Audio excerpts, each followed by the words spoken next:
서기 918년부터 1392년까지 약 500년간에 걸쳐 한반도에는 고려가 있었다.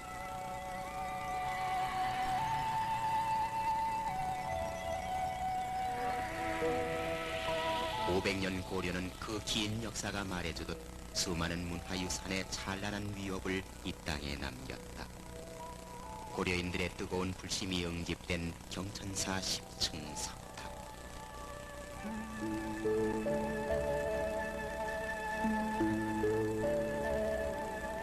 영주 부석사. 부석사는 특히 오늘날 유일하게 남아있는 고려 목적은 물러서 뛰어난 목적 건축술과 정교한 미를 후대에 전하고 있다. 고려 500년, 고려인들의 뿌리 깊은 신앙심으로 인해 당대에 번창했던 불교 문화, 그 불교 문화의 정점, 전통문화유산을 오늘 우리는 도처에서 발견한다.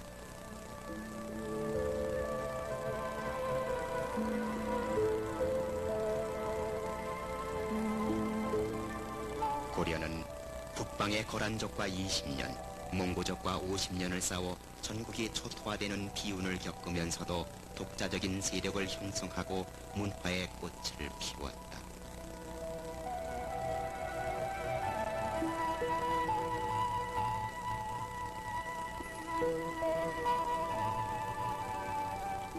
고려가 세계 최초로 발명했던 민족의 보배 금속 활자. 그들은 부처님의 힘을 빌어 몽고의 침입을 격퇴하고자 16년간의 긴 세월에 걸쳐 해인사의 8만 대장경을 완성했다. 선조들의 위대한 문화유산은 국토 수호의 굳센 의지마저 느낄 수 있게 한다.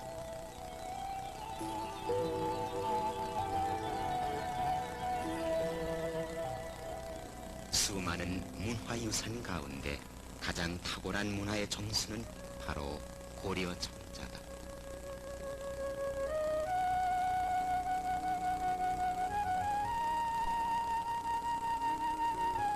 고려인들의 순박한 지조와 귀족적인 경향을 간직하고 높은 조형의식을 집약 형상화한 고려 청자. 청자는 11세기에 이르러 그 기법이 세련되기 시작하여 13세기와 14세기 전반에 걸쳐 순청자 전성시대를 이루었다.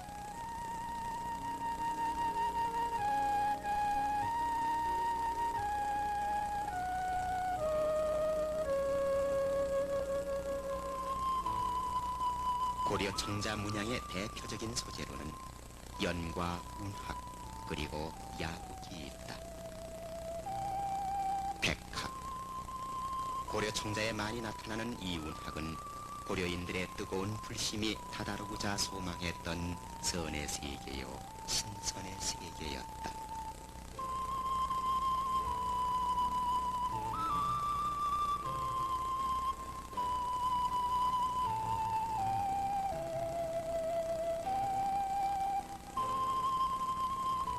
들국, 연꽃, 목단, 용, 매화, 그리고 오리. 청자 문양에는 당시 귀족 사회의 사대부들이 즐겨 그리던 석화의 소재들이 많이 등장한다. 들국화는 그 중에서도 가장 많이 발견되는 문양이다. 우리나라 산과 들, 어디서나 쉽게 볼 수 있는 야생의 들꽃. 야국에는 과장이 없고 소박한 고요함만이 있을 뿐 고려 도공들의 발밑에서 말없이 피고 지던 순수한 꽃이었다.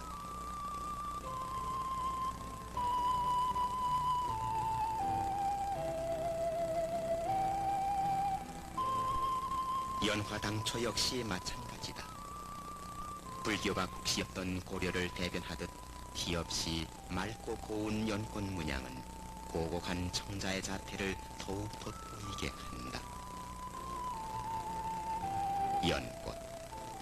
당리에서 피는 그 꽃에는 그러나 속세의 혼탁이 근접할 수 없는 정결한 푸르미가 있다.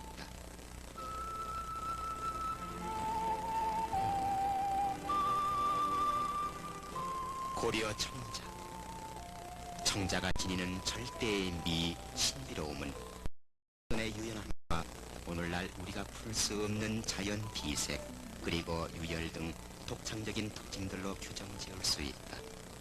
그 중에서도 특히 도공의 오랜 숙련과 기술을 필요로 하는 상감 기법은 그 방식 또한 다양해서 고려 청자만이 가지는 특유의 기법이다.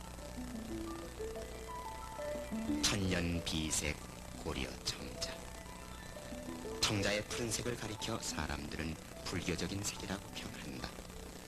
고려인들은 높고 푸른 하늘 위에 극락의 세계가 있으리라 믿었다. 고려인들이 창출한 청자색은 그들의 깊은 신앙심을 구체화하고 내세에 이루고자 염원했던 하늘 세계를 상징한 색이다. 곧 불심과 천상의 하모니, 그 결정체이다. 세계에서 오직 고려인들만이 창조해낼 수 있었던 영구불변의 색. 청자의 우수성은 바로 이 비세계에 있다.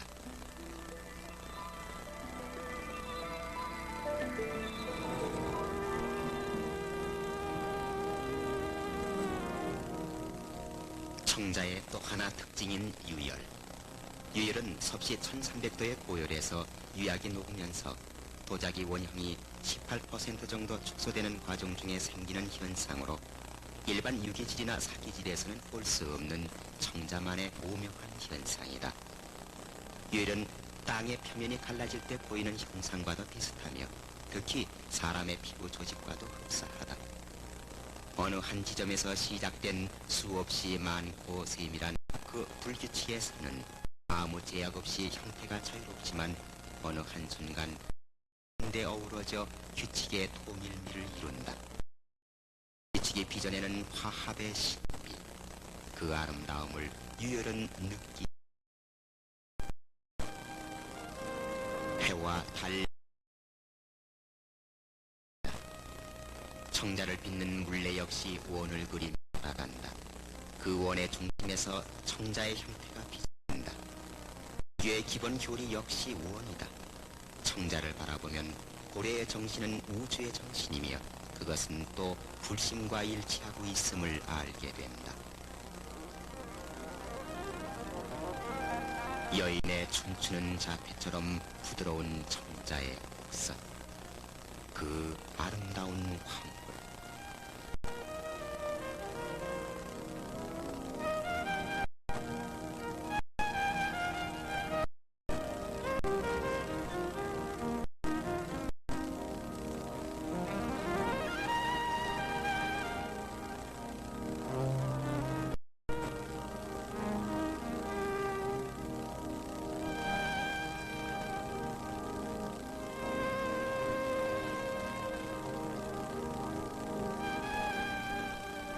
여기 한 도공이 있다.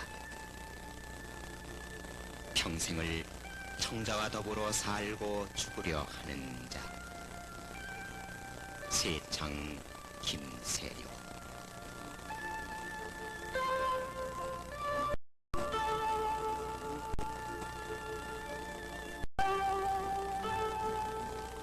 그는 고려의 세태와 운명을 가지고 2조 500간 그 생산이 완전 단절되는 거쳐야 했으므로 오늘날 그 제조 공정의 비법은 사실상 명확하게 재현될 수 없는 역사적인 비운을 지니고 있다.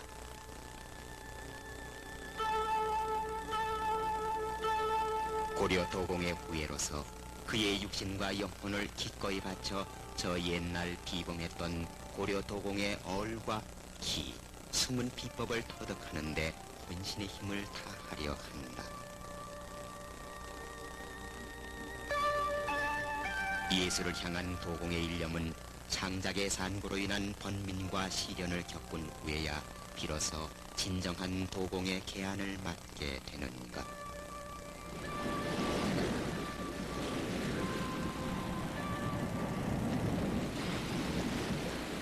그가 가고자 하는 진정한 도공, 세인들이 평가하는 훌륭한 대작, 그 불일치의 모순 앞에 그가 수없이 겪어야만 했던 좌절과 쓰라림, 무너지고 또 무너지던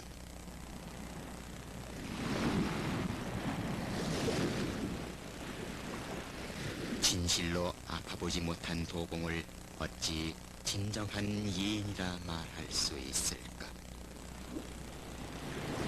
숱한 체념과 회한의 연속, 그 긴 방황의 끝.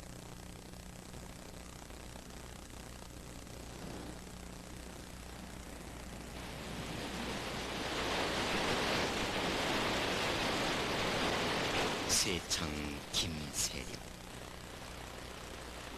기다릴 줄 아는 도공, 진정한 고려 도공의 길은 어디에 있는가?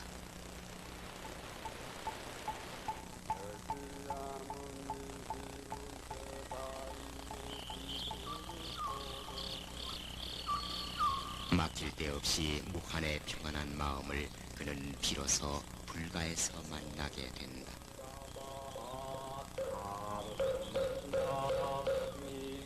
고려 선조들의 영혼으로 이룩했던 청자, 오늘 한 도공으로서 위대했던 그들의 위협을 잇고자 불법을 통해 깨우치고자 하는 그의 자세는 불교 교리를 바탕으로 삶을 관조하고 해득하고자 했던 고려인의 마음 그것이다.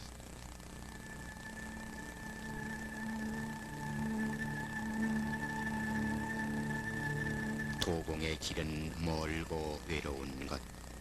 그는 불법의 진리를 통해 이 길을 극복하려 한다.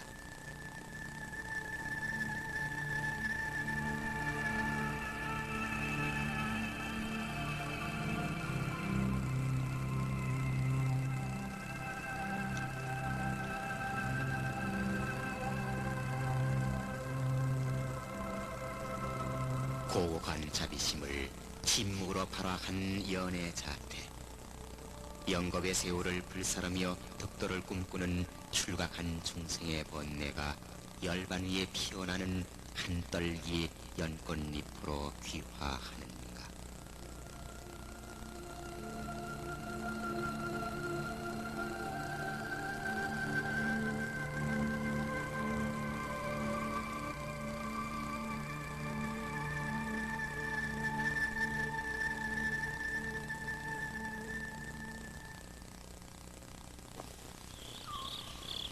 세속의 무력을 저버린 초연한 도공, 마음을 비운 도공.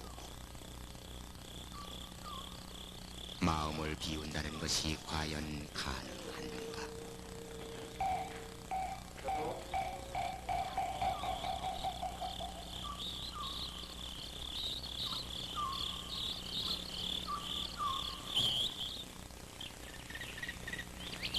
새로운 날, 덕도의 아침은 자유롭다.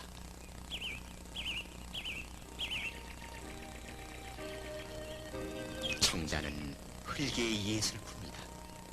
좋은 흙은 좋은 도자기를 만드는 제1의 기본이다.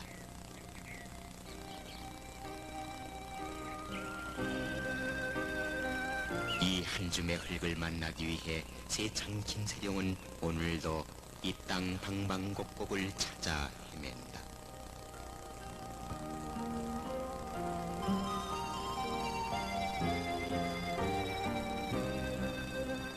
흙은 사토, 점토, 고령토 등인데 여러 종류의 흙을 필요 비율에 따라 적절히 배합한다.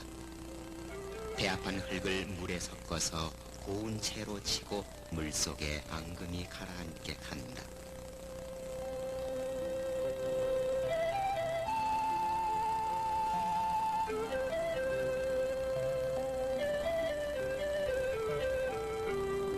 이것이 바로 고려 청자의 원료가 되는 태토다. 태토는 성형에 앞서 차직에 반죽해야만 한다. 흙의 입자 사이에 접착력을 강하게 하고 기포를 없애는 데 그 목적이 있다.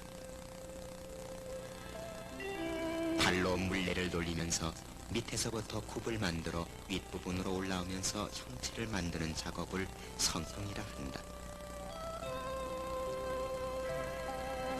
성형은 숙련된 감각이 가장 중요시되는 부분이기도 한데 도공의 손과 정신이 합의를 이룰 때 가능하다. 특히 윗부분을 마무리하는 단계에서는 아주 조심스럽게 다루어야만 한다.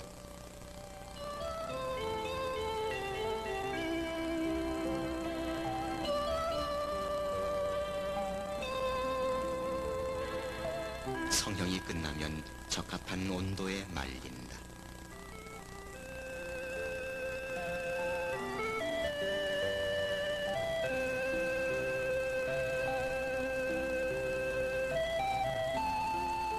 어느 정도 마른 뒤에는 표면을 깎는 작업을 한다.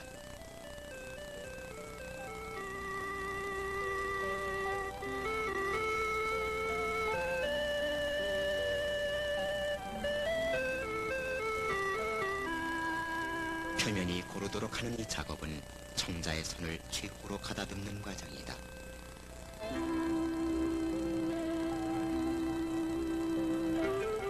표면 가다듬기가 끝나면 굽가리를 시작한다. 굽가리가 완성되면 조각을 하게 된다. 조각은 단순히 기획된 모형을 쫓는 것이 아니라 순간순간 도공의 감성, 기물의 형태에 따라 축적된 기술로 즉흥적으로 파나가게 된다.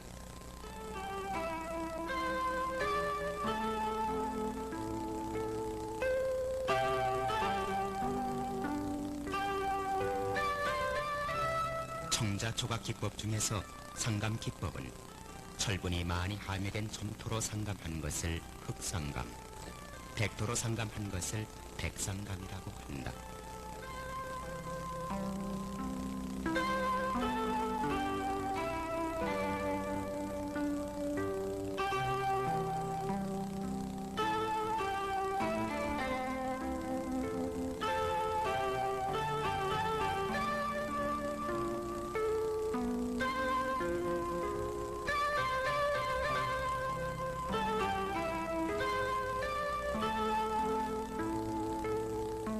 상감이 마무리되면 음각으로 새긴 부분에만 흑백 화장토가 남도록 주위를 긁어낸다.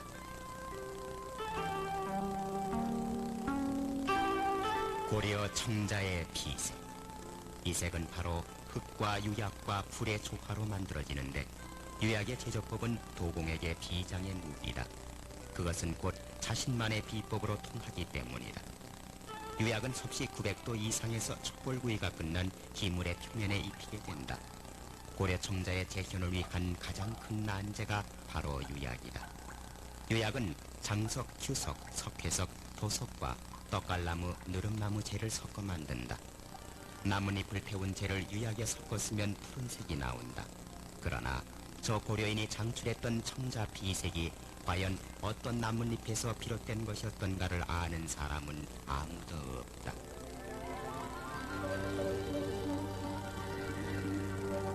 세창 김세력.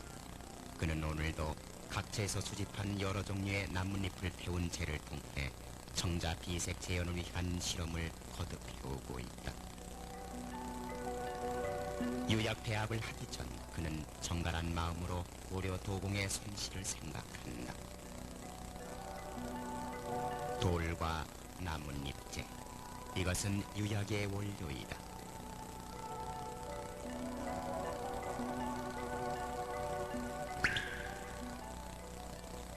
유약의 기초가 되는 이 순수 자연물들은 물속에 용해되고 어울리고 과학적인 공정이 하늘로 교차 절대색의 완벽을 기한다.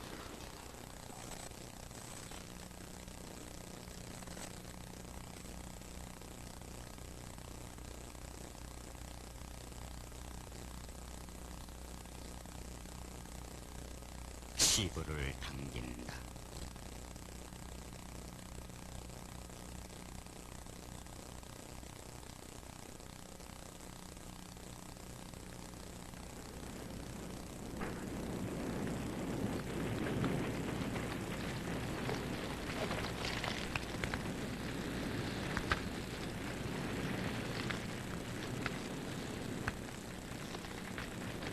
자신의 도자기가 새로운 생명력을 부여받아 세상에 나오기 직전 도공의 마음에는 일말의 초조와 긴장이 감돈다.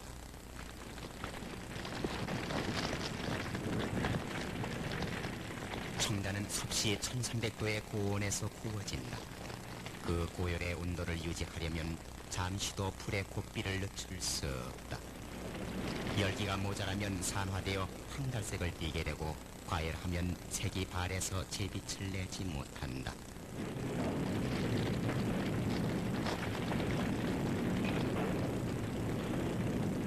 청자의 생명인 빛깔이 결정되는 불때기의 순간은 도공의 감각이 가장 첨예화되는 중요한 시간이다. 불때기가 끝났다. 청자는 불꽃이 꺼져가는 가마 속에서 서서히 식어가면서 유열이 형성된다.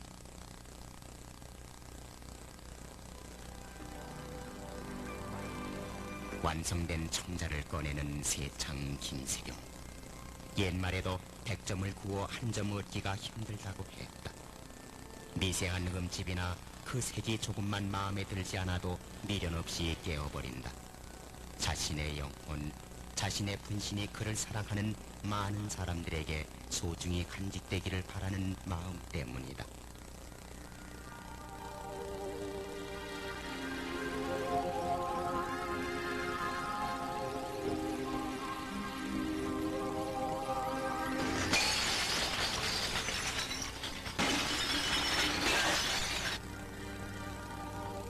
완벽주의고자 하는 그의 고집, 그 단면이기도 하다.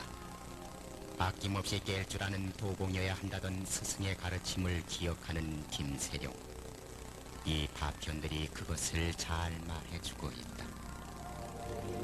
이조 500년간의 긴 세월 동안 단절돼야만 했던 고려 청자. 그 뛰어난 아름다움과 숨은 비법을 찾기 위해 자신을 불태워온 지 한평생.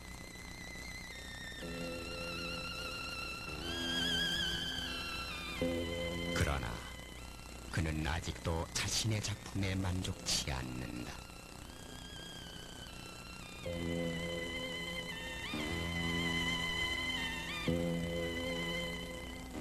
완숙을 향한 그 갈증의 번뇌를 체험한 지 오래다.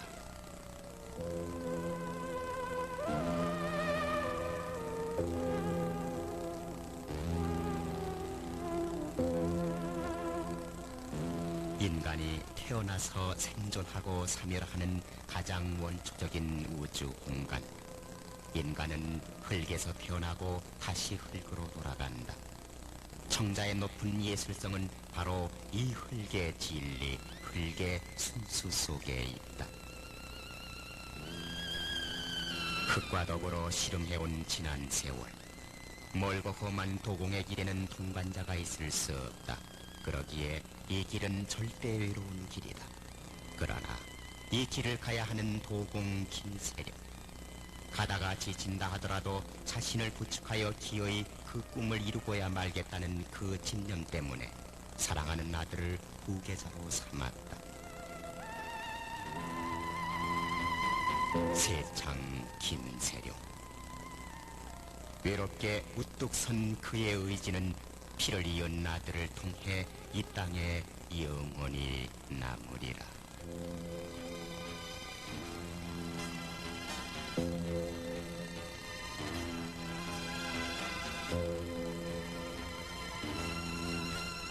흙이 좋아 흙을 찾았고 흙이 좋아 흙을 만들어 흙이 좋아 흙을 빚으며 흙이 좋아 흙과 살다가 흙이 좋아 흙 속으로 가리라.